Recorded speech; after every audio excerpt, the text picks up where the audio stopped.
The first session of the meeting will be chaired by myself, but particularly by Liz Glenister, who is one of the most prominent representatives of the patient with hypoparathyroidism, who I had the pleasure to know. Good morning. Thank you, Andrea, and good morning, everybody. It's fantastic to be here with you all. I'm Liz Glenister from Parathyroid UK, and on behalf of all patients all over the world today, I would just like to say thank you very much to the ESE and their incredibly hard-working team for creating this wonderful learning opportunity for us all, and especially to Andrea, who has been listening to us for a long time, working hard and making sure that our voice is being heard at the highest levels and in many different ways. So just fantastic. So I am delighted to introduce our very first session, which is on hypoparathyroidism symptoms. The first talk will be from Dr. Peter Kamenicki, and that will be followed by our patient experts, Natalie and Tanya. And I think you'll be in for a very interesting session. So I'd like to welcome our very first clinical expert, Peter Kamenicki. It's a pleasure to be part, and I'm very honored to be invited for this first Patients Forum on hypoparathyroidism. And I think, as Andrea told, that it is very, very important, and it's a precious initiative from the ECE that we have interaction with patients not only at the individual level in the clinics, but also as a society with the patient's organization. I would like to just present myself very briefly. So I'm professor of endocrinology at the Bicêtre University Hospital in Paris and Paris-Saclay University. I also direct a research lab, which is an IMSEN research lab on focusing on pathophysiology of endocrine diseases. And at the European level, I had the opportunity this year to coordinate together with Jens Boleslev, whom you obviously know very well, the educational program of ECE, ESE Parat program, and to be the clinical lead for the calcium and phosphate, calcium and bone focus area of the society. So very exciting things. These are my disclosures, and this is the presentation, the plan of my presentation that I divided in 5 sections. First, very briefly, I propose to go through the definition, pathophysiology, and the treatment modalities of hypoparathyroidism, just to introduce the context of the disease that you know obviously very well. The main part, the core of the presentation, is going to be, of course, focused on symptoms, which I divided to symptoms that are related to biochemical abnormalities in hypoparathyroidism, in particular hypocalcemia, but also sometimes hypercalcemia in overtreated patients, hyperphosphatemia, and PTH deficiency. The second part that I consider important is the symptoms that are related to tissue complications of hypoparathyroidism. And there would be a third part if we had more time, but I decided finally not to discuss this. These are symptoms that are related specifically to some specific etiologies of hypoparathyroidism, for example, symptomatic presentations of some genetic diseases, and we are not going to envision and discuss this section today. Very briefly, I'm going to discuss how we can evaluate patient symptoms and quality of life, and then we will conclude. So hypoparathyroidism is a disease where we have a chronic deficiency of the parathyroid hormone. And the reasons can be different, various, but the majority of the patients, probably of you here today, have a iatrogenic hypoparathyroidism due to injury to the parathyroid glands during anterior neck surgery. It's at least 75% in adult population of this disease seen in endocrinology clinics have this etiology of hypoparathyroidism. We can have also autoimmune causes, genetic causes, and hypomagnesemia can also contribute to decreased secretion of parathyroid hormone. This slide summarizes the pathophysiology of the disease, which is absolutely crucial to understand how we can treat the disease. So, and also the symptoms actually. So if you lack the parathyroid hormone chronically, there will be three main consequences. The first one, decreased generation of calcitriol, which is the activated form of the vitamin D that drives intestinal calcium absorption, and that's why we'll have as a consequence hypocalcemia. In addition, there are renal effects of parathyroid hormone, especially in the distal nephron. The parathyroid hormone will stimulate calcium reabsorption, and this effect will be lacking, and this is very apparent, especially during the conventional treatment. Before treatment instauration, urinary calcium excretion is low because intestinal calcium absorption is low. But when you install supplementation by active vitamin D derivatives, calciuria usually goes up. And then we also have hyperphosphatemia because there is a lack of action of PTH in the proximal tubule, where PTH actually induces phosphaturia. So patients with hypoparathyroidism retain phosphate. And finally, there is a decreased bone remodeling. The conventional treatment is based on activated vitamin D analogs or derivatives, such as alpha-calcidol or rocaltrol, calcitriol, that will drive intestinal calcium absorption, and that's why correct hypocalcemia. In addition, we also use calcium supplementations. There are some cultural differences between Europe and United States in the strategy of this treatment, but this is how we treat. So you can see that actually these treatment modalities do not really include the pathophysiology of the second and third branch of the pathophysiological consequences of the disease. Second line treatment therapy can include parathyroid hormone supplementation, which would be a very logical thing in a disease that in that we lack a hormone to supplement the hormone, and not only the effect or partial effect of the hormone. So we will stimulate calcitriol production and intestinal calcium absorption, and that's why correct hypocalcemia by this treatment. But there will be also additionally a renal effect of this treatment, and that's why urinary calcium excretion should be lower. However, data on calcium increasing effect of PTH replacement therapy are really very solid.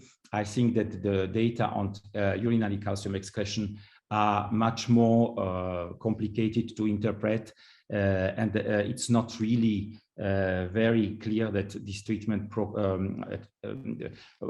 will preserve kidneys. The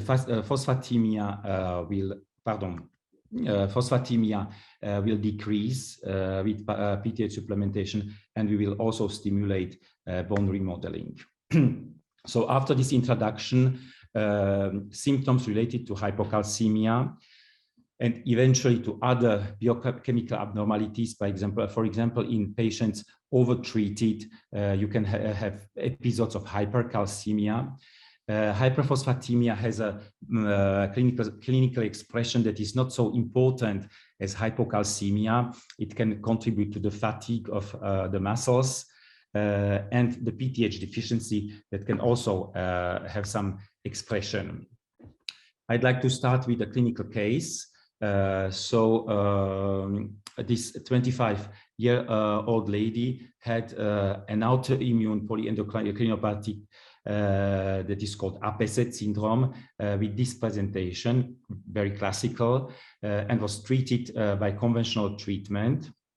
And in 2011, she came to our emergency department with very, very important symptoms of hypocalcemia, extreme fatigue, paresthesias, not only in hands and feet, but also in the face and other parts of the organisms, and cramps of hands and feet. She didn't have generalized cramps. And you can see that the calcemia here is very low, 1.44 millimole per liter.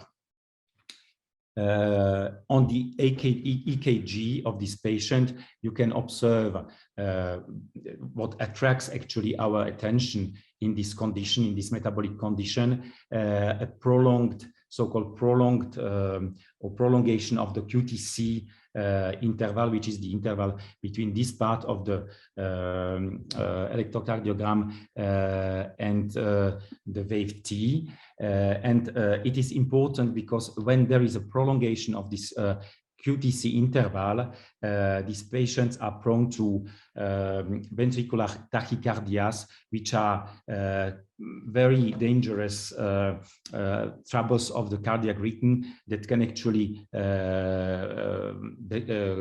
be a reason for sudden death.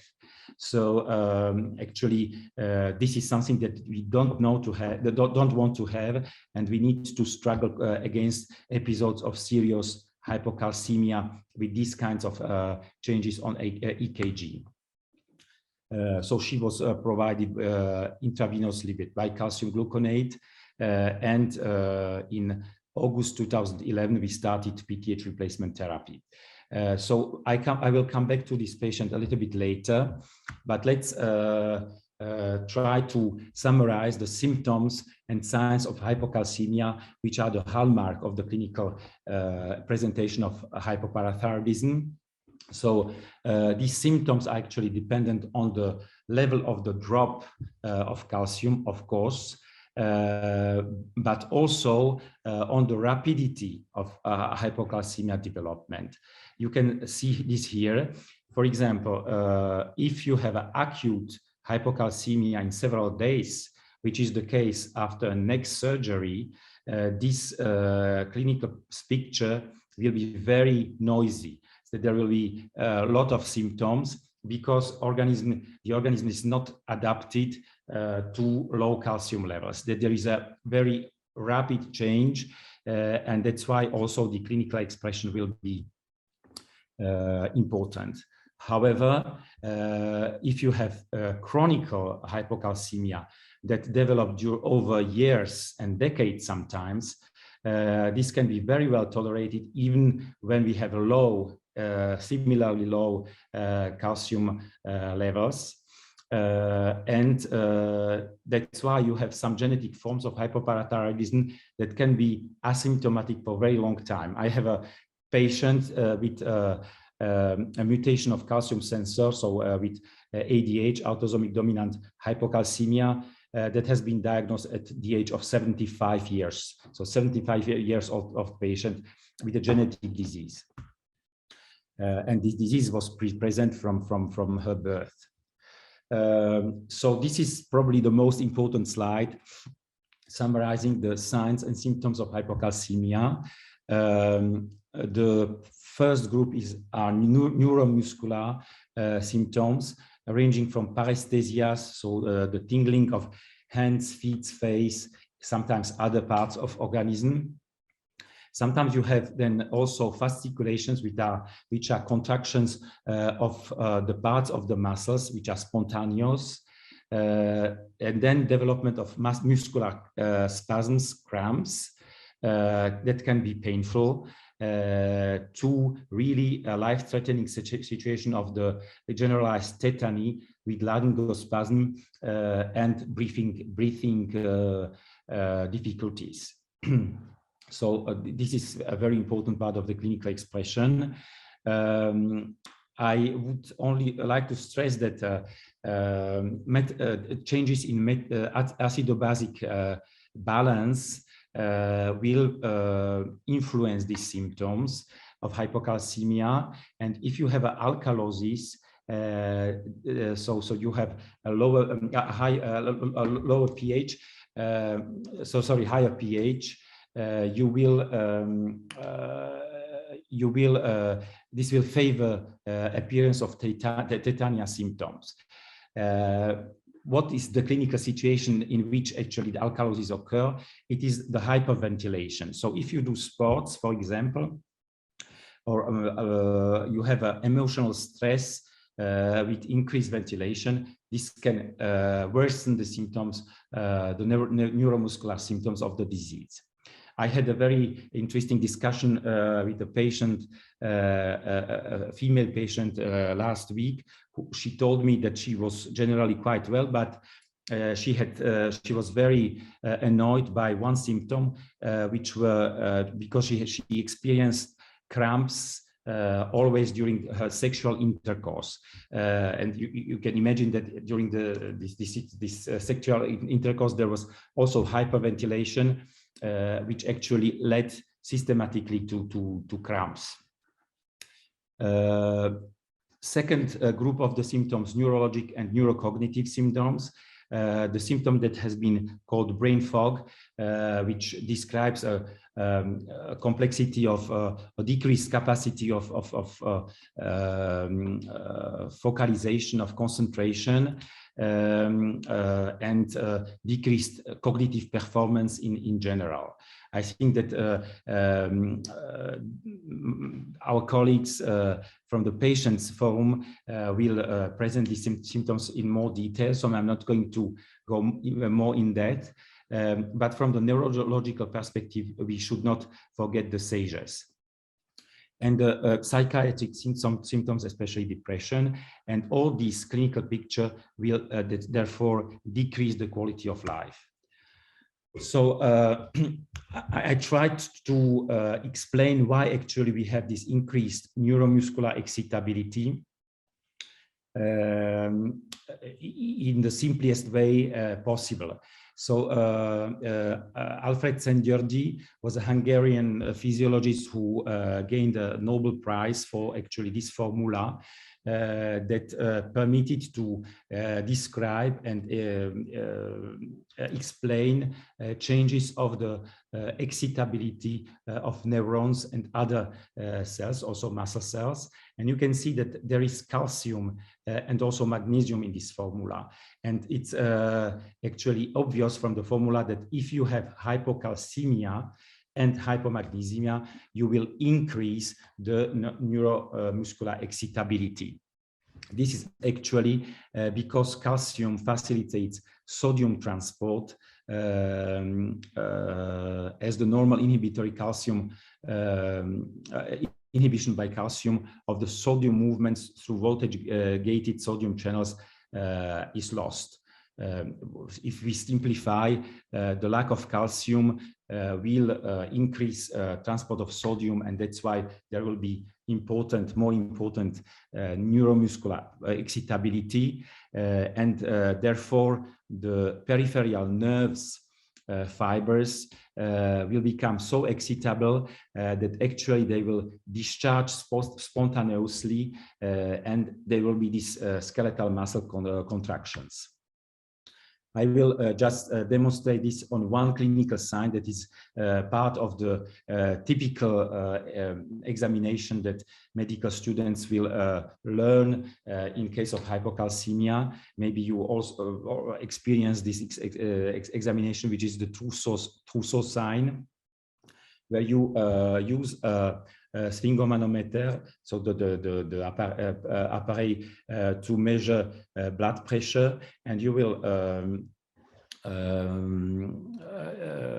cuff it above the systolic blood pressure, and that's why causing occlusion of the brachial artery, and this will provoke after 2-3 minutes a carpopedal spasm with the flexion of the wrist, but also of the metacarpophalangeal joints and hyperextensions of fingers. So this is a very typical sign, and it also describes or expresses this increased neuromuscular excitability. From the cardiovascular perspective, as I already demonstrated in the clinical case of our patient, there is the problem of the conduction, so the prolongation of the corrected QT interval that increases the risk of life-threatening arrhythmias, and that's why we need to treat severe hypocalcemia very rapidly.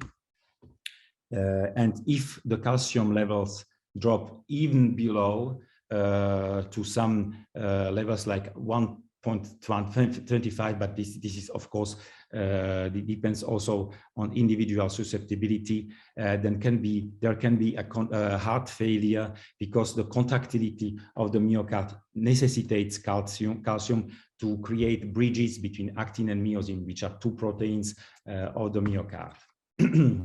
So I would like to come to two important publications. The first one that is the European Society for Endocrinology guidelines for the management of hypoparathyroidism, that published in 2015, and now the product of the work of the ESE Parat group that we had the chance to coordinate with Jens, and the publication was published this year. We suggest for the treatment to have calcium levels, either albumin-adjusted calcium levels or better ionized calcium levels. I'm not going to enter into this discussion.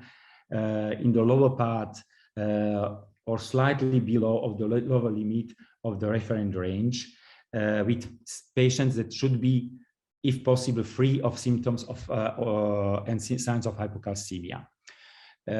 You certainly know from your personal experience that this is very complicated in some cases, and I illustrated this here.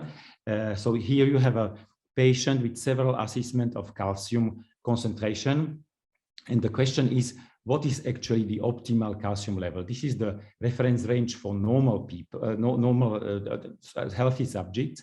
But for hypoparathyroidism patients, we target lower calcium concentrations. And then, of course, appearance of the symptoms will depend on the individual cutoff level of these symptoms that differs between individuals. So if the cutoff level is here at 1.75, which is the number that is, or the level that is reported in the main in the textbooks, in this case we can say that actually this patient is quite well controlled, and he had only one symptomatic hypocalcemia. But if his individual cutoff level is here, close to 2.2, which sometimes occur, this patient will be unhappy with the treatment, and he will be symptomatic most of the time, even though that actually his doctor will look on the calcemias and will congratulate himself because he actually obtained in the majority of the cases the targeted values of calcium. in the disease. So it's more complicated than just a definition of the target values. This is a publication that I really like very much from Manfred Mastadt group that showed actually in a very specialized center for calcium and bone diseases at the Mass General Hospital that you have in patients who are well treated and followed important part that is actually that the patients are in the targeted values of calcemia. However, you can see that there is also an important proportion. Each column is a patient that are either in hypocalcemia, and here you can see the percentage of the time, or in hypercalcemia because they were overtreated. So our treatment with the conventional treatment is not optimal, and the symptoms of hypocalcemia and of hypercalcemia due to overtreatment are frequently present. Very briefly, symptoms related to complications of hypoparathyroidism also determine the clinical picture of the disease. So I'm going to just remind you that because we have lack the parathyroid hormone, there is a lack of calcium reabsorption in the distal tubule, and that's why increased calciuria and tendency to hypercalciuria, especially in patients with conventional treatment. The PTH replacement therapy is not a panacea because actually there is increasing evidence that this treatment decreases citrate excretion, induces hypositrate urea, which is a clear risk factor for development of nephrolithiasis and nephrocalcinosis. So under conventional treatment and probably also under PTH replacement therapy, patients are at risk of renal stones. And that's why if we come back to the symptoms, you can see here nephrocalcinosis, so renal stones on a CT scan, and here you can see very fine calcifications of the renal parenchyma, which is called nephrocalcinosis. There are not stones, individual stones, but the whole parenchyma is calcified. This is going to give you renal colics and eventually hematuria. This is going to give you altered renal function. In terms of bone, I'm going to accelerate a little bit just to come back to the patient from with whom I started the presentation. We can come back to her not at the age of 25, but 31 years old. And I remind you that she was started with PTH replacement therapy in August 2011 with a very good biochemical control of hypoparathyroidism over the years. However, the patient complained since several years of arthralgias and osteoarticular pain since 2012. But you know, sometimes the doctors are very happy to have nice calcium levels and do not really listen to the patient. So this was also our case, mine and of my colleague. And she didn't have any other reasons to have a rheumatologic disease. And finally, we did a bone scintigraphy. And you can see this bone scintigraphy here that we reported as a clinical case in the Lancet in 2020. And this is before, during the PTH therapy, and this is 1 year after PTH replacement therapy. And I'm not going to go into details, but you can see that this is a early determination. So the radionuclide, the radio tracer is still in the vena when it's injected. And you can see that all the skeleton actually is very avid of this radio tracer, which actually shows a stimulation of the bone cells by the PTH overtreatment. So you can see, you can have a other problem that is osteoarticular pain in this disease, which is actually due to the treatment by PTH that is reflects our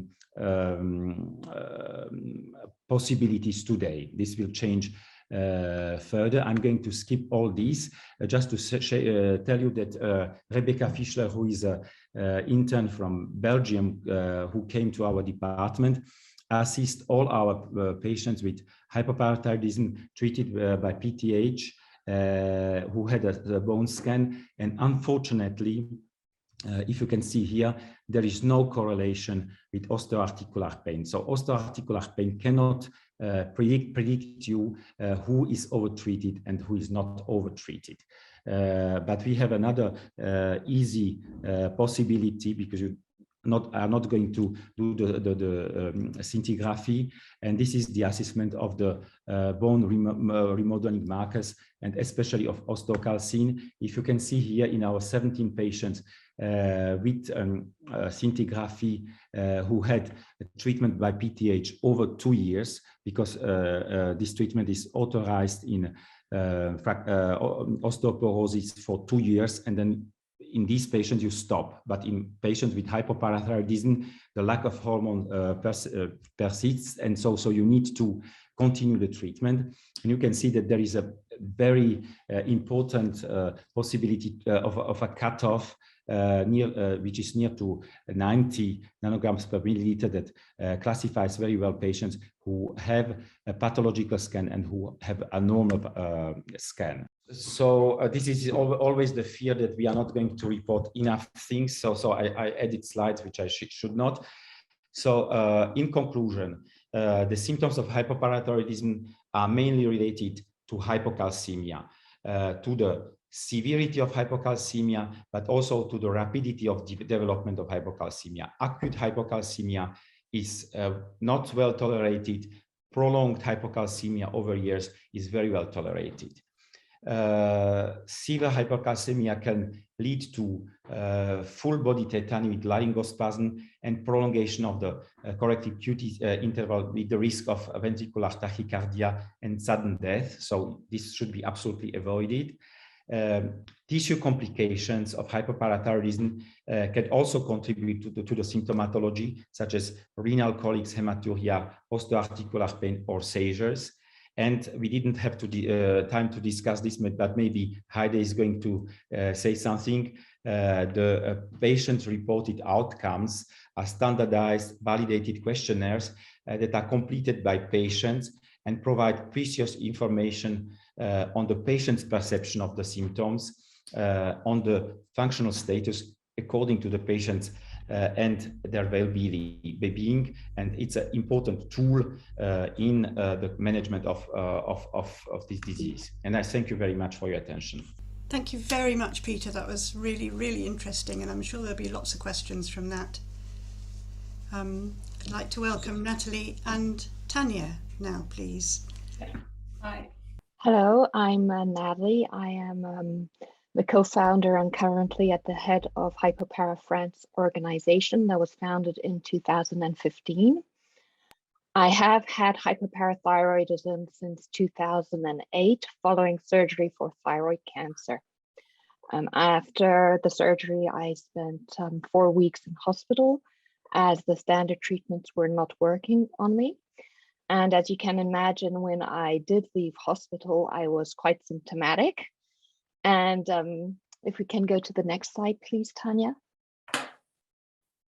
And as you can see here, the image that of the mountain, I find in a way it reflects the way we can feel, what it is like living with an invisible condition. So it is, what is the reality? The image we reflect, or who we really are and what we really feel. And next slide. Oh, not next slide, your turn, Tanya. Okay. Hi, I'm Tanya. I got hypopara in 1995 after thyroid surgery. So I've been living with this for quite a while now. And Natalie and I would like to talk about the symptoms from the patient's point of view. We draw on our experiences, on what patients told us when they asked for help, and also on various studies. So for example, what you see on the screen right now is from an article about one of these studies that was done with hypopara patients. And don't worry if this seems like a lot right now. These are the possible symptoms that you can have. You don't have to have them, but if you do have them, just know that you're not the only one. The symptoms can be related to low or high calcium. So the general tip is to keep your calcium levels balanced. However, some people have perfect calcium levels on paper, but still feel symptomatic. So if this applies to you, again, you're not the only one. On the next slides, we will go into more details about these possible symptoms. So don't worry if you cannot take it all in right now, if it seems like a lot. We will talk about it on the next slides, and you can also ask us and also Dr. Kamenitsky questions at the end of this session. So we'll start with the possible physical symptoms. And this one we call, why do I feel like I'm carrying an elephant? So what hypopara patients sometimes report is fatigue, as in extreme exhaustion. They find it difficult to get through a task. The muscles may feel weak. You're not able to carry your weight. For some people, it also feels like a jet lag. And this exhaustion, this fatigue differs from normal tiredness in that it doesn't seem to have a reason. Sometimes you get up and you're already fatigued. And it doesn't get better with rest. So what can you do if you feel like you're 100 years old or like you're carrying an elephant? If you can do gentle sports. And you can also try not to spend more Lego blocks than you have. So what does that mean? It's an example that you can also use to convey to others how you feel. So if you look at the picture, the glass on the left with the Lego block represents the amount of energy a person with a chronic illness might have. And the glass on the right is for a normal, healthy person. So throughout the day, you use up your Lego blocks. So you might need 1 for taking a shower and 2 for preparing and cooking dinner and so on.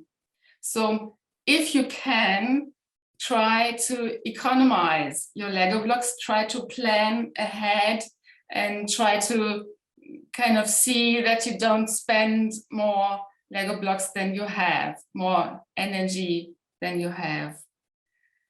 Accept that you need to rest and also take several small portions of calcium throughout the day rather than one big chunk, but we'll hear more about the treatment later on. If you can, try to prioritize and adapt social outings. So now we would like to know from you, the patients, and the ECE office will display a poll. So if the patients, just the patients, I know some clinicians are also listening, but this is just for the patients. Could you please type or click? Do you feel fatigued or weak since you are hypopara?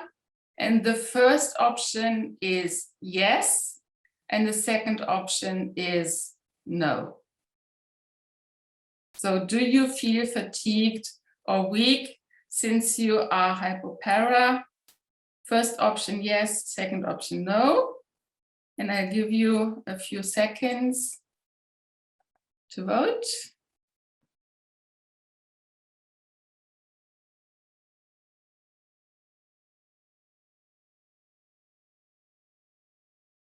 Yeah, I think that should be enough. Oh, yeah. Oh, all right. Okay. I expected this, but this is, yeah. Okay, so 91% of you said yes. I feel fatigued or weak ever since I became a hypopara patient, and only 9% said no. Okay, so we have a follow-up question.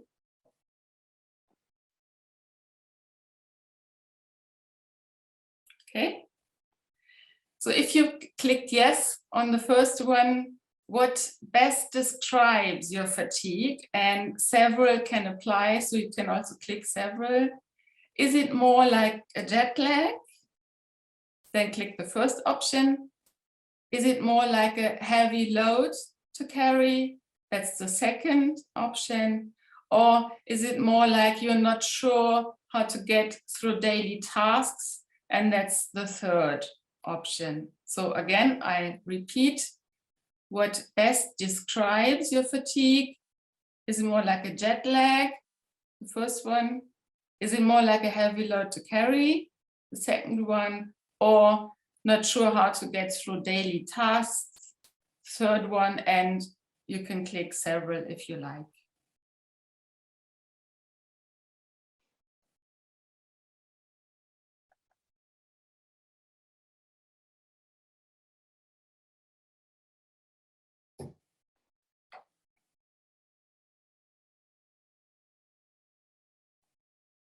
Okay. All right, can we have the results, please? All right, okay. So 40% of you said it feels more like a jet lag. 57% said it's more like a heavy load to carry. And 60%, almost identical, say that you're not sure how to get through daily tasks. Okay. Thank you very much for this. So next slide. Sorry. So now we are going to talk about another physical symptom, and that is about why am I shaking? I am sure you have had this feeling that you are trembling on the inside. It is not visible on the outside, but you have the feeling that you are vibrating. You may have the feeling that you have like electricity coming and going within your body. You may also have pins and needles or tingling, and you may have them when you lift your arms up or your legs up, and they can also get worse. And you may also have numbness at time. In some cases, as Peter mentioned, when it does get more severe, you may get laryngospasm, where your neck closes up and you can barely breathe. And it is something that is very scary and it is traumatic. I actually know a person who needed to get a tracheostomy because of her laryngospasm. So it is something that is quite scary and quite life-threatening in a way. It is obviously not easy to reduce these symptoms, but we have provided you on the right of the slide some coping mechanisms. So for example, as Peter as well mentioned, stress is not good for us. Not only does it use our nervous system, and so we're going to be using up calcium, and as Peter explained, there's this thing with the salt, but they're also going to be hyperventilating. So all this is going to lead your calcium to drop, and the more your calcium drops, the more you're going to stress because the less calcium you have, and that is another symptom we will be talking about later. Do not exhaust yourself because the more you do, the more you use your muscles, the more your calcium is going to drop once again, and the more you're going to start shaking and having a tetany crisis is a possibility. Avoid as much as possible alcohol, salt, high phosphorus foods such as meat. And some people have reported as well that soda drinks have an effect and an impact on lowering their calcium levels. So avoid those as much as possible. Certain types of medications as well, such as certain types of anti-inflammatories, will also make your calcium levels drop. So always be very careful, such as certain kinds of steroids. What you can also do is to take a little bit of extra calcium. For example, before a meeting, I took a calcium tablet before this meeting, and I will take some during. So small portions, as was explained by Tanya. Also before some kind of physical activity, which will allow, when your calcium will drop in your body, you will have calcium that will pop up in your bloodstream and will avoid the tetany. The reality is that it's very difficult for us to avoid these symptoms, even with these coping mechanisms, but these can help. Next slide, please. We are now entering our second poll. So the question is, do you feel the inner vibration? Answer 1 is yes. The second answer is no. I will repeat the question. Do you feel the inner vibration? First answer is yes. The second answer is no. I'll give you a couple more seconds.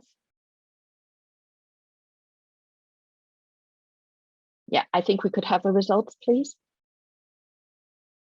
Yeah, so just as with the fatigue, the people here, the patients that are part of the session have answered, yeah, 85% of them feel this inner vibration. And it's really not visible on the outside when it starts, but we really feel it often. Thank you. So the next poll is, so for those that feel the inner vibration, well, even the others can answer this question, and only patients again. Do you feel pins and needles? So do you feel them daily? That is the first answer. Weekly, that's the second answer. Monthly is the third answer, and not at all is the fourth answer. I'll repeat the question. Do you feel pins and needles? First answer is daily. Second answer, weekly. Third answer, monthly. And fourth answer, not at all.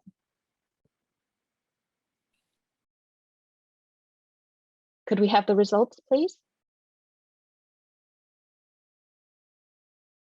So 40% feel the pins and needles daily. That means that they have tetany, a form of tetany every single day. Some have it weekly. 13% have it monthly, and once again, we have some that never have the pins and needles. Thank you. We go to the next slide, please. Yeah, sorry, it doesn't. Oh, yeah. So what hurts today? Peter explained a little bit as well, quite a bit about the pains, and the difficulty with hypoparathyroidism and pain. And that is also why it can be difficult for doctors, is to be able to define where the pain is coming from. Many people within the population do have pains, and maybe the pain you have today is not from hypoparathyroidism, and maybe it is, and that is not always very easy to define. However, hypoparathyroidism is known to give us bone pains, and Peter explained to you why just before. You can also get joint pains and ligament pains, probably from calcium deposits that you get from either taking too much calcium or because you don't have PTH. And obviously these calcium deposits can make you sore all over, and they can keep you awake at night, and they can cause kidney stones when you have an unbalanced treatment. That is why it is so important for your doctor to prescribe you the 24-hour urinary calcium test regularly to make sure that you do not have too much calcium going through your kidneys. Next slide, please. So how can you feel better? So first of all, you need to drink a lot during the day to flush out that extra calcium so that it is easier on your kidneys. You can also go to see a physiotherapist. They can help a little bit to reduce the pain. Yoga and making sure you keep your articulations flexible. For example, you can also do stretch classes, helps with pain. And this is with all kinds of pains, but it even helps with our types of pain. Finally, trying to keep your calcium levels as low as possible, but at the same, you need to have a decent quality of life, is something important. And if that is not possible, well, then there are other treatments that we will talk about more later in session 3 that may be an alternative for you. And next slide, please. That's mine. Yeah. Okay, so other possible symptoms that can occur when you have hypopara are gastrointestinal problems. So not only the muscles in your arms and legs can cramp, but also the ones in your intestines, in your belly. Some patients also report constipation. And then again, some report that they get diarrhea. And it's not quite clear if this is a direct symptom of hypopara, because it can also be from all the supplements that we take, the calcium and the magnesium. And some of them contain artificial sweeteners. Some people cannot tolerate artificial sweeteners. And some also cannot tolerate the calcium carbonate well, which is in some of the supplements, because that interacts with the acid in your stomach. So some people find that like a big chunk of chalk in their stomachs. In studies, people also reported sensitivity to heat and cold, and also heart rate fluctuation. And Peter just talked about the QT interval that you can even see on the EKG if the calcium level is unbalanced. So we are now going to describe some of the cognitive symptoms. So this is more what happens in your head. So first of all, it's so cloudy. As you can see in the image, we have a person with a cloud around the head that is represented because that is what it feels like to have brain fog. So brain fog is when things aren't clear for you. It's when everything seems fuzzy. It's when you are trying to think and you have a feeling your brain is frozen. It feels like a rusty brain, that the connections aren't working.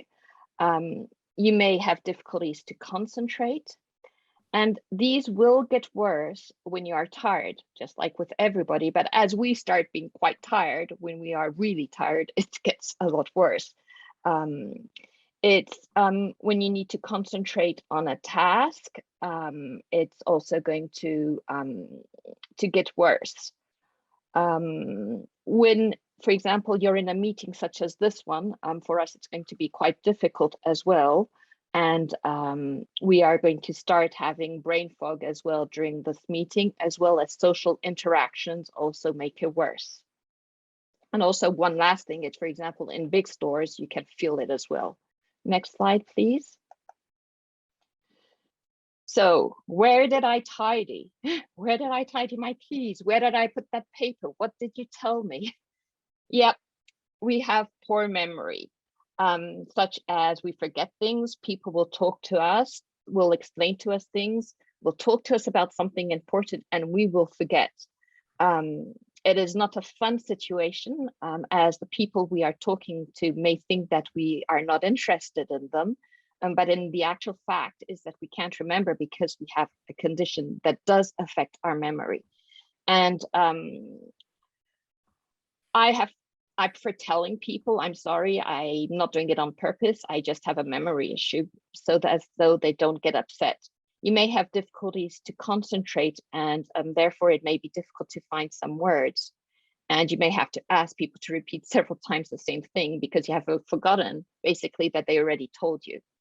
So what are our coping mechanisms? For example, what I do, I have like Post-its. I write everything down. I use reminders. I have reminders on my phone, on my computer, and even with that, I forget stuff.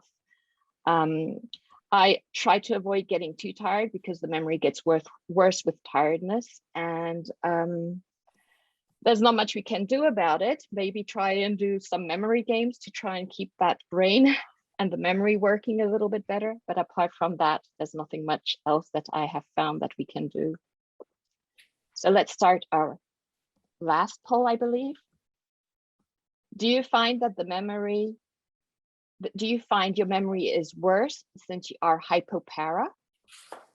Answer 1 is yes. Answer 2 is no. Do you find your memory is worse since you are hypopara? Answer 1 is yes. Answer 2 is no.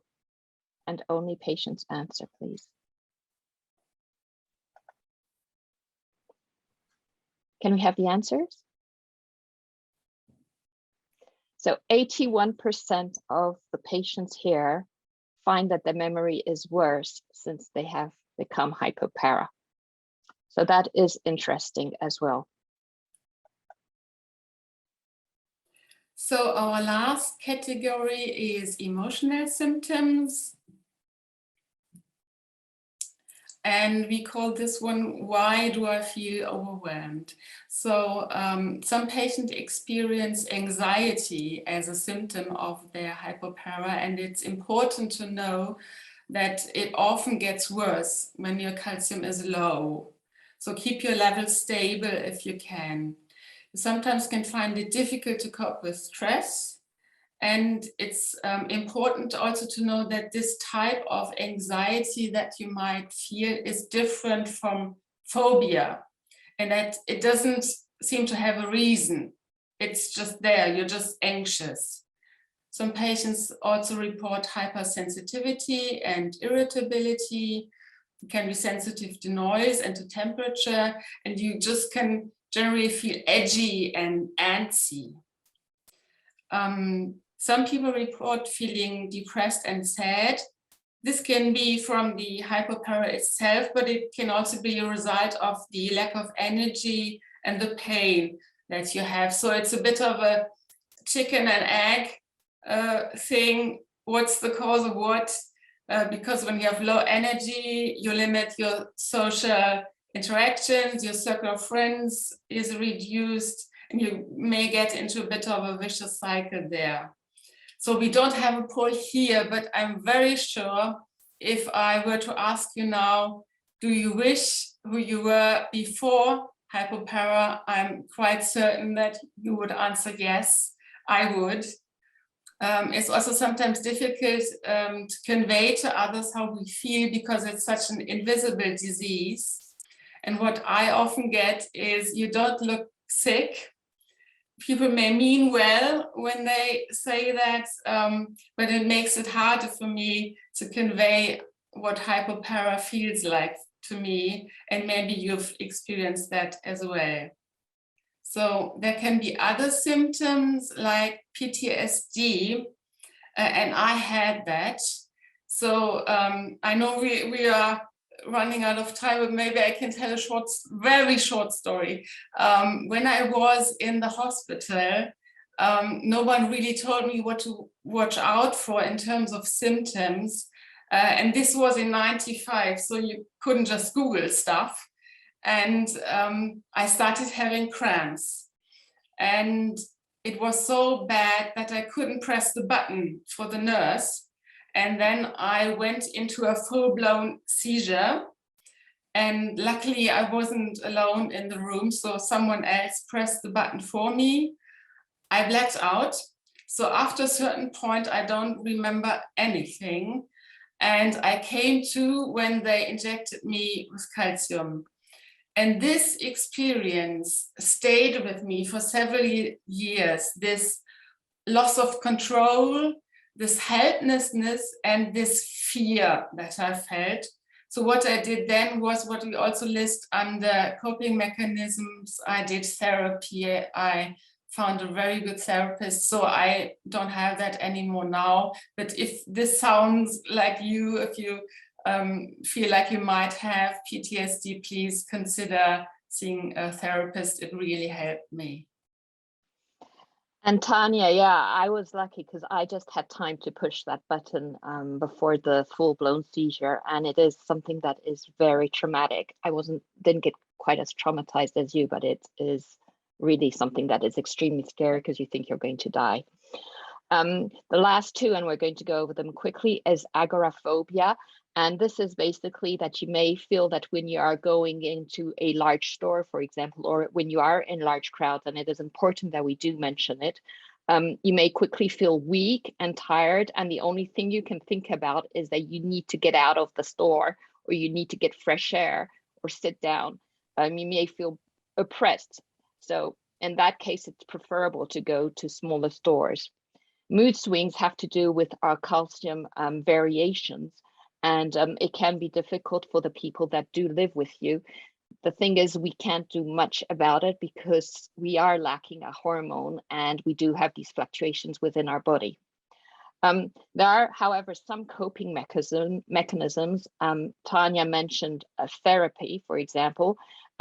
Relaxation techniques can maybe help you with your mood swings and your agoraphobia or your PTSDs.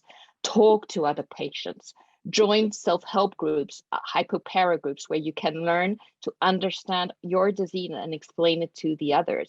And finally, one very important coping mechanism is accept the condition. And the last slide, we want to pass on this message that if you have just been diagnosed or you are newly diagnosed, the climb today for you may seem impossible, especially if you do have a lot of symptoms. But together and with the help of others, I assure you there is light and there is an end to the tunnel. Thank you. So in that case, it's preferable to go to smaller stores. Mood swings have to do with our calcium variations, and it can be difficult for the people that do live with you. The thing is, we can't do much about it because we are lacking a hormone and we do have these fluctuations within our body. There are, however, some coping mechanisms. Tanya mentioned therapy, for example. Relaxation techniques can maybe help you with your mood swings and your agoraphobia or your PTSDs. Talk to other patients.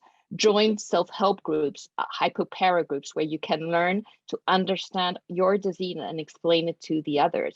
And finally, one very important coping mechanism is accept the condition. And the last slide, we want to pass on this message that if you have just been diagnosed or you are newly diagnosed, the climb today for you may seem impossible, especially if you do have a lot of symptoms. But together and with the help of others, I assure you there is light and there is an end to the tunnel. Thank you.